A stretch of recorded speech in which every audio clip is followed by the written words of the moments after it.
बिजोलिया किसान आंदोलन। तो आज अपन देखेंगे बिजोलिया किसान आंदोलन। बिजोलिया जो है मेवाड़ रियासत का एक ठिकाना याद रखता है, एक मेवाड़ रियासत और मेवाड़ रियासत को ठिकाना बिजोलिया। अच्छा, मेवाड़ रियासत में एक राजा बने राणा सांगा।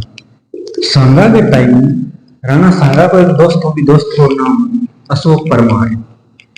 अशोक परमार, वो अशोक परमार है जो जगनेर को, यूपी में एक जगह पड़ा जगनेर, तो जगनेर को रहना हो। ये अशोक परमार की दोस्ती हुई राणा सांगा से। तो राणा सांगा ने अशोक परमार ने राणा सांगा को एक जागीर और भी जागीर को नाम एक जागीर दी, भी जागीर को नाम उपरमाल। कौन सी जागीर दी? उपरमाल। उपरमाल, उपरमाल की जागीर दी किन दी है? तो अशोक परमार ने कर दी है राणा सांगा। तो उपरमाल को जो सब सेंटरों को बिजोलिया, उपरमाल को सब सेंटर बिजोलिया। वास्तव में तो जागीर कौन सी थी? उपरमाल की थी, लेकिन उपरमाल को जो सब सेंटर मुख्य सेंटर दिया मान लो राजस्थान, और राजस्थान की राजधानी की जयपुर। इस प्रकार जागीर को उपरमाल की थी, लेकिन उपरमाल को जो सब सेंटर वो कौन? बिजोलिया। तो बिजोलिया की जागीर किसे दी थी? अशोक परमार। किसने दी थी? राणा सांगा। तो कोई पूछेगा उपरमाल के अंदर किस वंश का अधिकार था? परमार वंश का। कौन सी वंश का अधिकार? परमार वंश। परमार वंश यहाँ पर राज किया करता था। हुआ क्या था?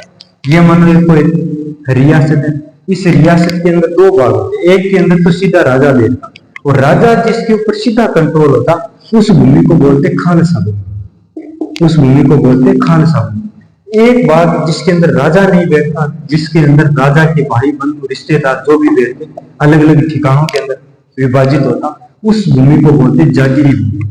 उस भूमि को क्या बोलते हैं? जागीरी भूमि।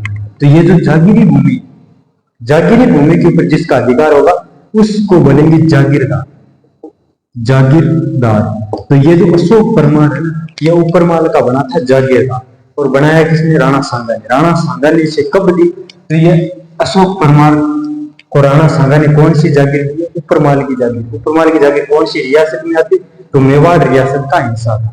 अच्छा, मेवाड़ रियासत का हिस्सा था। मेवाड़ रियासत के अंदर ये जो मेवाड़ रियासत है, इस मेवाड़ रियासत के अंदर तीन प्रकार के ठिकाने हुआ करते हैं। एक तो प्रथम श्रेणी का ठिकाना, एक द्वितीय श्रेणी का ठिकाना, एक तृतीय श्रेणी का ठिकाना। तृतीय श्रेणी का ठिकाना। अच्छा, ये तो प्रथम श्रेणी का ठिकाना, सबसे बड़ा ठिकाना यही होता, तो इसे प्रथम श्रेणी का होता। प्रथम से नीचे 2 नंबर, प्रथम से थोड़ा छोटा होता उसको द्वितीय श्रेणी का ठिकाना होता, और द्वितीय से सबसे छोटे जो ठिकाने होते हैं उनको बोलते हैं तृतीय श्रेणी के ठिकाने। तो ये जो बिजोलिया था, ये बिजोलिया कौन से श्रेणी का था? ये बिजोलिया प्रथम श्रेणी का ठिकाना था। तो बिजोलिया यहाँ पर कौन सी श्रेणी का? प्रथम श्रेणी का ठिकाना आ गया। कौन सी रियासत के अंदर? मेवाड़ रियासत के अंदर। किस वंश ने अधिकार किया था? किस वंश ने सबसे पहले स्थापना की? तो परमार वंश। परमार वंश का राजा कौन था? अशोक परमार। वैसे तो ये सामंत था। कहाँ का सामंत बना था? उपरमाल का सामंत बना था। इसे ये जागीर दी किसने दी? राणा सांगा ने दी। अच्छा, अशोक परमार यहाँ पर किसानों ने आंदोलन कर दिया। सबसे पहले राजस्थान में कहीं पर आंदोलन होते हैं, किसान आंदोलन, तो वो आंदोलन बिजोलिया के अंदर होते हैं। बिजोलिया के अंदर सबसे पहले राजस्थान के अंदर किसान आंदोलन होते हैं। आंदोलन बिजोलिया के अंदर जो ये आंदोलन हुआ, यह आंदोलन 1897 ईस्वी के अंदर हुआ था। आंदोलन हुआ था 1897 के, और 1897 में आंदोलन शुरू हुआ। 1941 तक की आंदोलन चला, बहुत लंबे टाइम तक, यानी 44 साल तक, 44 वर्ष तक ये आंदोलन चला था। तो राजस्थान का नहीं, पूरे भारत का सबसे लंबा चलने वाला आंदोलन यदि कोई है तो वो बिजोलिया किसान आंदोलन है। शुरू कब हुआ? 1897 से, खत्म कब हुआ? 1944 तक। 44 वर्ष तक आंदोलन चला था। कहां पर चला? बिजोलिया के अंदर। अच्छा, बिजोलिया के अंदर जब ये आंदोलन शुरू हुआ, उसमें बिजोलिया का सामंत कौन था? कौन सामंत था जिसके टाइम में किसानों ने आंदोलन कर दिया? तो ये बिजोलिया का जो सामंत था, उस सामंत का नाम था राव कृष्ण सिंह। राव कृष्ण सिंह। कृष्ण सिंह यहाँ का सामंत था बिजोलिया का। और इस कृष्ण सिंह के टाइम 1897 में किसानों ने यहाँ पर आंदोलन कर दिया। अच्छा, कृष्ण सिंह तो भाई एक सामंत है बिजोलिया का, लेकिन मेवाड़ रियासत का कोई राजा तो नहीं है। उस राजा के नीचे ही तो ये सामंत होगा। तो मेवाड़ का राजा कौन है? तो मेवाड़ का राजा था फतेह सिंह। तो कोई पूछ ले, फतेह सिंह मेवाड़ का राजा है। कोई पूछ ले मेवाड़ रियासत का राजा कौन था? तो फतेह सिंह। बिजोलिया किसान आंदोलन के टाइम में मेवाड़ रियासत का राजा कौन है? फतेह सिंह। बिजोलिया किसान आंदोलन के टाइम में बिजोलिया का सामंत कौन था?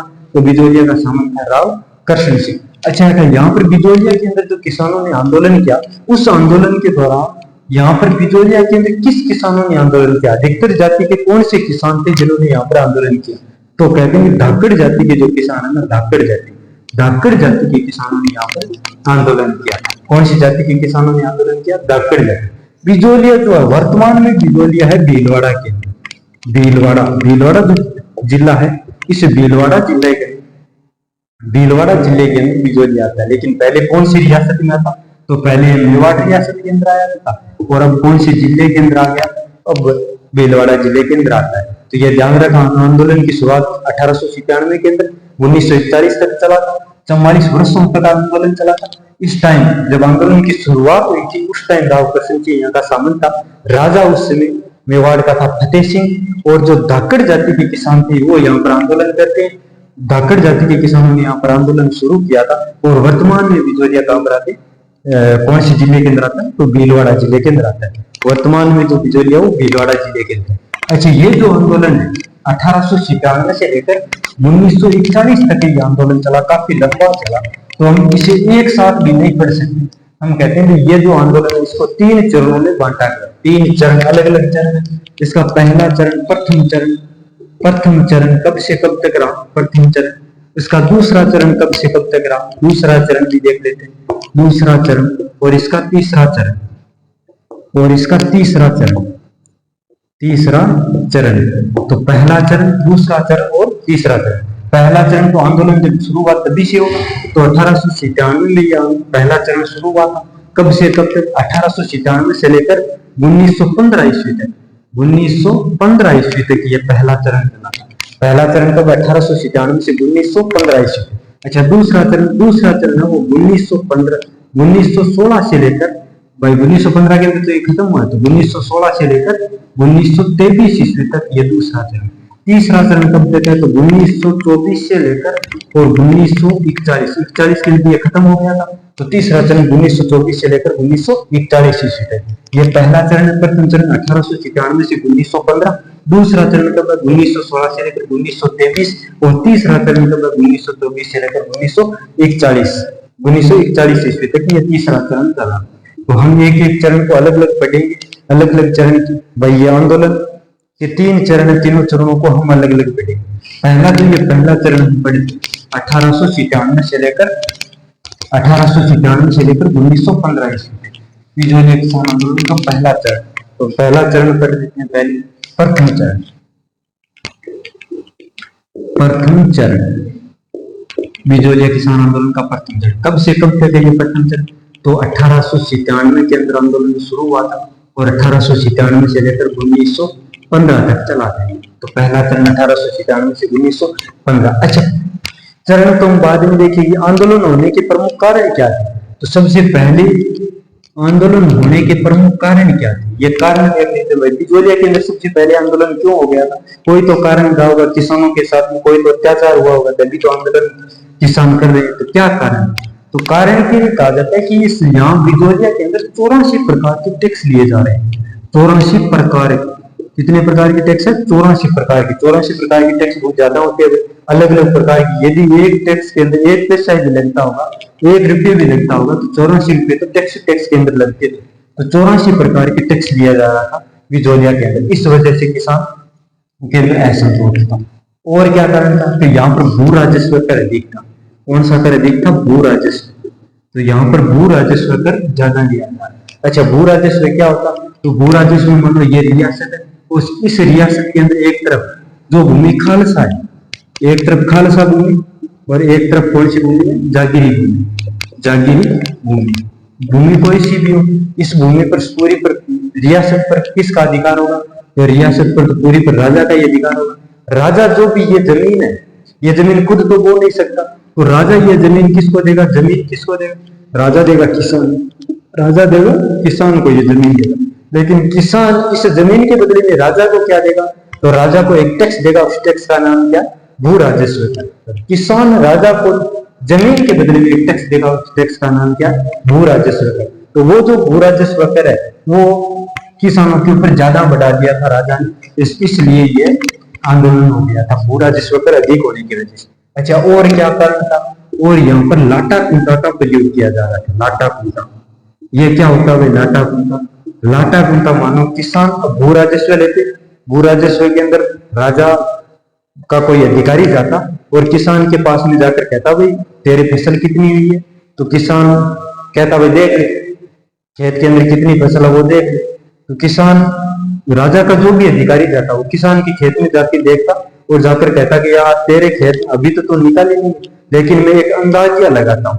अंदाजिया लगाना को राजस्थानी भाषा में कहते हैं कुंता। मैं अंदाजिया लगाता हूँ कि तेरे भाई अब इस साल जो फसल होगी वो लगभग 100 कुंटल हो जाएगी, लेकिन उस किसान के मानो 100 कुंटल फसल हुई, उसकी फसल हुई 80 कुंटल, लेकिन उसको 100 कुंटल के हिसाब से 100 कुंटल के हिसाब से मानो 30%, 100 कुंटल का 30% देना, भू राजस्व का 30% देना, तो 30% मतलब 30 कुंटल कौन दे जाएगा? राजा। लेकिन किसान के वास्तव में फसल हुई कितनी है? 80 कुंटल। तो किसान कह रहे थे ये जो आप कुंता लगा रहे हैं, अंदाजिया लगा रहे हो ना, ये अंदाजिया मत लगाओ ना, इस अंदाजिया से हमारी नुकसान हो रहा है। तो किसान इस वजह से भी परेशान थे कि लाटा कुंता का प्रयोग मत करो। और क्या कारण था? 84 प्रकार की टैक्स लिया जा रहा था, भू राजस्व अधिक था, लाटा कुंता। एक था बेगार प्रथा। बेगार प्रथा क्या होती है? बेगार प्रथा, बेगार प्रथा मानो सामंत है, सामंत के घर पर कोई निर्माण कार्य हो रहा है, कोई घर बना रहे हैं, सामंत कोई कमरा बना रहा है, तो सामंत जाएगा गांव के अंदर और गांव में जाकर कोई किसानों को पकड़ के लाएगा और पकड़ के लाके पूरे दिन काम करवाएगा, पूरे दिन काम कर काट नहीं दुआ वो किसान को। लेकिन शाम को जाते टाइम किसान पैसे मांगेंगे, पैसे नहीं मांगेंगे तो वो पैसे देने से इनकार कर देगा, पैसा नहीं दूंगा क्योंकि तुम्हें बेगार दिए, पैसा नहीं दूंगा। तो काम के बदले में यदि पैसा नहीं मिल रहा है तो उसको बोलते बेगार प्रथा। तो किसानों के ऊपर बेगार प्रथा लागू थी, काम तो करवा लिया करता लेकिन किसानों को पैसे नहीं मिल रहे थे। ये जो प्रथा है ये बेगार प्रथा है। किसान कह रहे थे ये हमारे साथ अत्याचार मत करो और ये जो बेगार प्रथा है ये बंद करो, काम यदि करवा रहे हो तो इसके बदले में हमें पैसे दो। लेकिन जो सामंत थे वो पैसे नहीं दे रहे। इस वजह से बिजोलिया के अंदर 1897 के अंदर ये आंदोलन शुरू हुआ था, किसान आंदोलन, बिजोलिया का किसान आंदोलन। शुरू कब हुआ था? 1897। कितने चरणों के अंदर बांटे गए? 3 चरणों। पहला चरण 1897 से 1915, दूसरा चरण 1916 से लेकर 1923, तीसरा चरण 1924 से लेकर 1941। तो हम पहले पढ़ेंगे पहला चरण। ये तो किसान आंदोलन के कारण 84 प्रकार की टैक्स, भू राजस्व अधिक, लाटा कुंता का प्रयोग और बेगार प्रथा ली जा रही थी। इस वजह से किसानों ने यहाँ पर कर दिया आंदोलन। अच्छा, पहला चरण। अब हम देखेंगे पहले चरण के लिए क्या क्या घटना हुई। पहला चरण की शुरुआत कब हुई थी? 1897 ईस्वी के अंदर पहले चरण की शुरुआत होती है। हुआ क्या? मेवाड़ रियासत के अंदर एक ठिकाना पड़ता है। मेवाड़ रियासत के अंदर बिजोलिया जो ठिकाना है, बिजोलिया, इस बिजोलिया ठिकाने के अंदर एक गांव पड़ता है गिरधरपुरा। कौन सा गांव है? गिरधरपुरा। गिरधरपुरा नाम का गांव है। और इस गिरधरपुरा गांव के अंदर एक किसान था। इस किसान का नाम है गंगाराम धाकड़। गंगाराम धाकड़, गंगाराम धाकड़ नाम का किसान था। कौन से गांव का था? तो गिरधरपुरा। गिरधरपुरा गांव का है बिजोलिया के। इस गंगाराम धाकड़ के पिता की मृत्यु भोज, पिता का मृत्यु भोज का अवसर था, मृत्यु भोज का प्रोग्राम था। तो इस मृत्यु भोज के अवसर पर जो भी आसपास के किसान थे वो सारे इकट्ठे हो रखे थे। कहां पर? गंगाराम धाकड़ के घर पर। गंगाराम धाकड़ का घर था कहां पर? तो गिरधरपुरा के। यहाँ पर सभी लोग, सभी किसान इकट्ठे हो रखे थे। क्यों हो रखे थे? क्योंकि मृत्यु भोज का कार्यक्रम चल रहा था और इस मृत्यु भोज के कार्यक्रम में सभी किसान इकट्ठे हो रहे थे। तो 1897 के अंदर की बात है, 1897 की बात है। तो 1897 में जब ये किसान इकट्ठे थे तो यहाँ पर बातचीत की, यार हमारे साथ इस प्रकार से अत्याचार हो रहा है तो ये अत्याचार बंद होना चाहिए। तो एक बंदा आया, साधु सीताराम दास। यहाँ पर एक बंदा साधु सीताराम दास आया, सीताराम दास। और साधु सीताराम दास वैसे नौकरी क्या करता था? लाइब्रेरी के अंदर, एक लाइब्रेरी बिजोलिया के अंदर एक लाइब्रेरी थी, उस लाइब्रेरी के अंदर यह बंदा नौकरी किया करता, थोड़ा पढ़ा लिखा था। तो किसानों ने साधु सीताराम दास से बातचीत की कि यार हमारे पर इस प्रकार से अत्याचार हो रहे हैं, तुम थोड़ी बहुत तो बात करो, ठिकानेदार से, सामंत से बात करो। तो साधु सीताराम दास ने कहा कि देखो मैं बात करूंगा तो कोई मतलब नहीं चलेगा, हम एक काम करते हैं, हम मिलके सारे किसान मिलके आंदोलन कर देते हैं। आंदोलन यदि करेंगे तो किसान, सामंत को झुकना पड़ेगा और किसानों की जो भी मांगे वो माननी पड़ेगी। तो साधु सीताराम दास के कहने पर 1897 ईस्वी के अंदर, कब की बात है? 1897 ईस्वी में गिरधरपुरा गांव से गंगाराम धाकड़ के घर से किसान आंदोलन की हो जाती है शुरुआत। तो कोई पूछे बिजोलिया किसान आंदोलन की शुरुआत कहाँ से हुई, तो गिरधरपुरा गांव से। किसान कौन था, गंगाराम धाकड़। शुरुआत हुई कब, 1897 ईस्वी के अंदर आंदोलन की शुरुआत होती है। साधु सीताराम दास के कहने पर हुई थी। तो इसका मतलब बिजोलिया का पहला नेता कौन था जिन्होंने आंदोलन शुरू किया था, तो साधु सीताराम दास। और साधु सीताराम दास ने किसानों से कहा कि भाई ऐसे करने से कुछ नहीं होगा, एक काम करना पड़ेगा हमें। जो हमारे यहाँ किसान है, हम 2 बंदों को भेजेंगे सामंत के पास में नहीं, हम 2 बंदों को भेजेंगे मेवाड़ रियासत के अंदर। और मेवाड़ रियासत का जो राणा है फतेह सिंह, इस फतेह सिंह से जाके हम शिकायत करवाएंगे। इसकी शिकायत करने के लिए, तो बिजोलिया के सामंत की। बिजोलिया का सामंत है कौन, तो बिजोलिया का सामंत है करशन सिंह। करशन सिंह बिजोलिया का सामंत कौन है, करशन सिंह। तो इस करशन सिंह की शिकायत करने के लिए किसके पास 2 बंदों को भेजा जाए, फतेह सिंह के पास। वो जो 2 बंदे भेजे गए, 2 बंदे गए थे फतेह सिंह के पास में बातचीत करने के लिए। उन 2 बंदों का नाम था नानजी पटेल, और एक बंदे का नाम था ठाकरी पटेल। तो नानजी पटेल और ठाकरी पटेल को 2 बंदों को भेजा गया। किसके पास भेजा गया, फतेह सिंह के पास में। दोनों बंदों को भेजा गया, किसके पास भेजा गया, फतेह सिंह के। फतेह सिंह ने कहा देखो आप शिकायत लेके आए हो, कोई बात नहीं, लेकिन मैं इसकी पहले जांच करवाऊंगा कि वास्तव में जो आप आंदोलन कर रहे हो ये सही है, या फिर आप गलत हो, या फिर वो सामंत गलत है। तो मैं इसकी जांच करवाऊंगा। दोनों को यह आश्वासन दिया। और फतेह सिंह ने एक बंदे को यहाँ पर जांच करने के लिए जांच आयोग भेजा। उस बंदे का नाम था हामिद। तो हामिद नाम के बंदे को यहाँ पर जांच करने के लिए भेजा। कहां पर भेजा, तो बिजोलिया के अंदर किसान आंदोलन की जांच करने के लिए। किसने भेजा, तो भेजा फतेह सिंह। किसकी जांच करने के लिए, बिजोलिया किसान आंदोलन की। किसको भेजा, तो हामिद नाम के बंदे को भेजा। हामिद ने यहाँ पर किसानों के पक्ष में रिपोर्ट की, लेकिन फतेह सिंह ने इधर कोई ध्यान ज्यादा दिया नहीं, और ये जो आंदोलन है ये कंटिन्यू चलता रहा। आंदोलन इस प्रकार से चलता रहा। इस बात का पता चला कि नानजी पटेल और ठाकरी पटेल दोनों को ये, किसको पता चला, कृष्ण सिंह को पता चला कि ये दोनों मेरी शिकायत लेकर गए। तो इन दोनों को बाद में बिजोलिया आंदोलन आने पर रोक ही लगा दी कि आज के बाद में यदि बिजोलिया के अंदर प्रतीक गए ना तो ठीक नहीं रहेंगे। तो नानजी पटेल और ठाकरे पटेल को बिजोलिया आने पर प्रतिबंध लगा दिया, नानजी पटेल और ठाकरे पटेल। और ये जो साधु सीताराम दास है, इस बेचारे को नौकरी छोड़नी पड़ गई थी, क्योंकि यह आंदोलन के अंदर महत्वपूर्ण भूमिका निभा रहे थे। तो साधु सीताराम दास को लाइब्रेरी की नौकरी छोड़नी पड़ गई थी, क्योंकि किसान आंदोलन का ये नेतृत्व कर रहे थे। अच्छा आगे देखते हैं।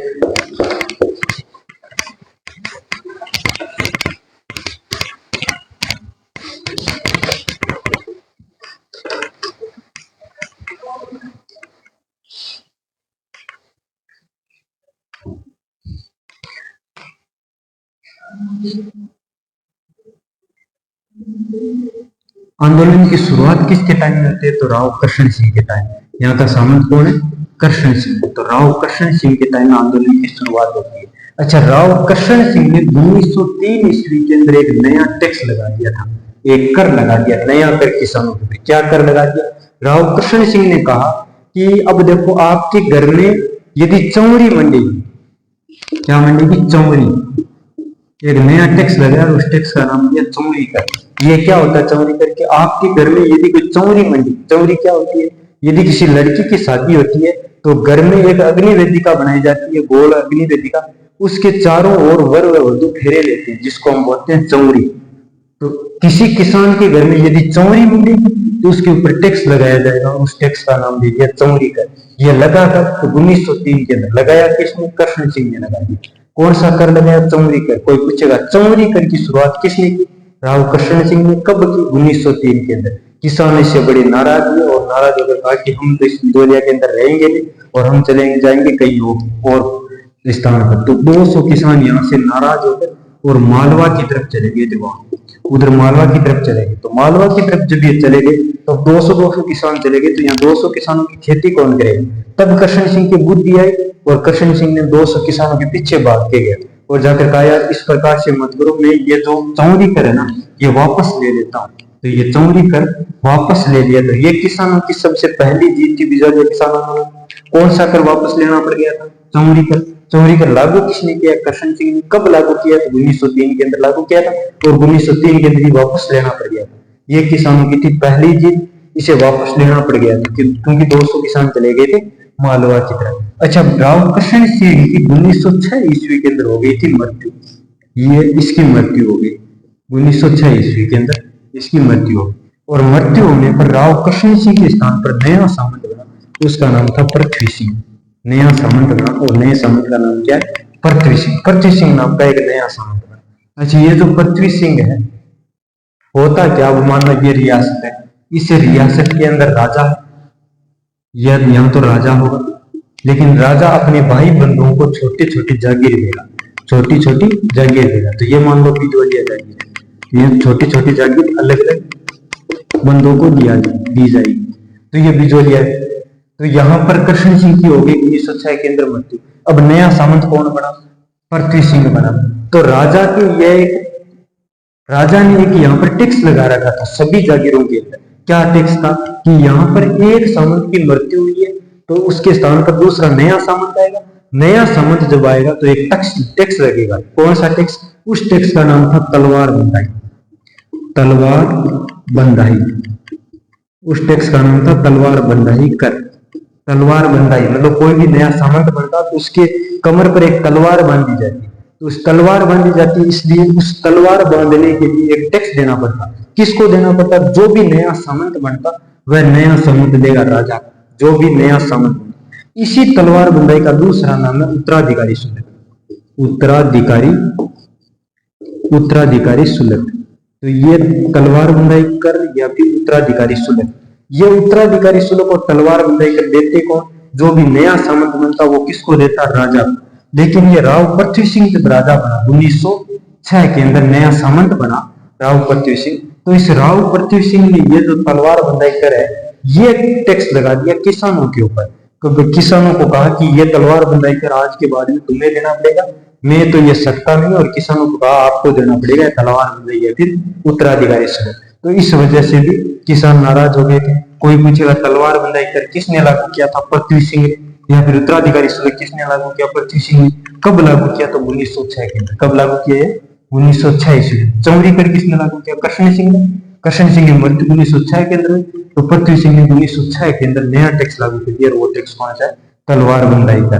नया सामंत बनेगा तो वो सामंत किसको देगा? राजा को देगा। लेकिन ये जो सामंत है ये किसके ऊपर लगा दिया? किसानों के ऊपर। तो ये तलवार बंधाई कर, थोड़ा ध्यान रखना, तलवार बंधाई कर किसने लागू किया था?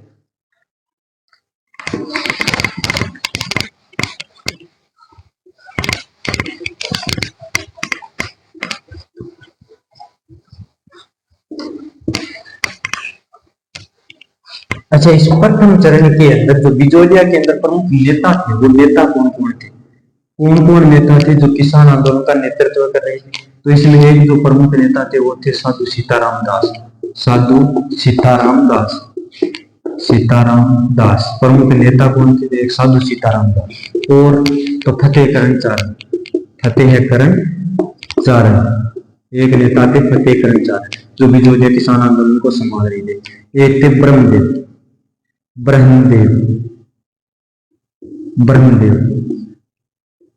फतेहकरण चारण, साधु सीताराम दास, फतेहकरण चारण और ब्रह्मदेव, ये प्रमुख यहाँ पर नेता थे।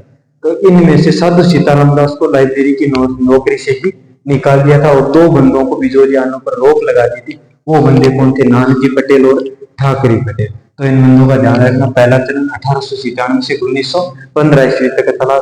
अगले वीडियो के अंदर हम बनाएंगे दूसरा और तीसरा चरण, क्योंकि हम तो यदि एक साथ बनाएंगे तो बड़ा हो जाएगा, इसलिए अगला वीडियो के अंदर दूसरा और तीसरा चरण पढ़ेंगे। तो साधु सीताराम दास, फतेहकरण चारण और ब्रह्मदेव नाम के तीन बड़े नेता थे। Thank you.